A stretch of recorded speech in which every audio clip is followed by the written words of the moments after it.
How you like your fish? Blackened. If a restaurant gives me a choice on how I like my fish prepared, almost all the time I choose blackened. I love the spicy, crispy coating it gives a fish, and then I usually pair it with something cold like a salad. Let's make blackened fish.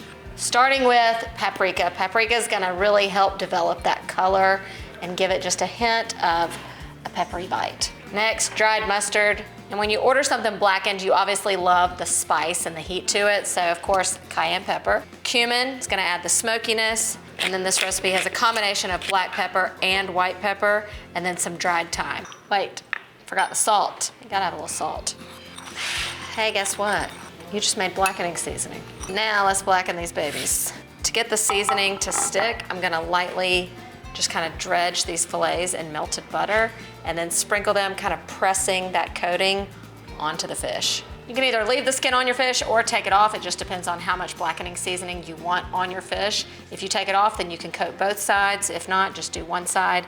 When it comes to seasoning, you're not just lightly sprinkling like you would something else. You want to really coat it fully and then kind of pack it in. That's what makes blackened fish, blackened fish. Once your fish pieces are coated, time to hit the skillet. Get it screaming hot. With your pan screaming hot, you shouldn't have to worry about the fish sticking. It'll clean out your sinuses. Ho, ho, ho, that's what you want. That is blackened fish.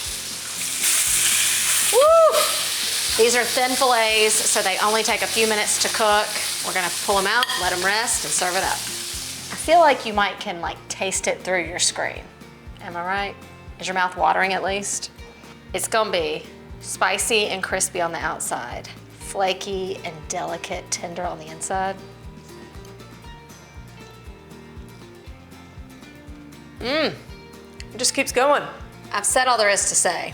Blackening your fish is the way to go. Definitely try this recipe. I guarantee if you've got the fish, you've got everything else to make it. Ooh, blackened season. Ooh.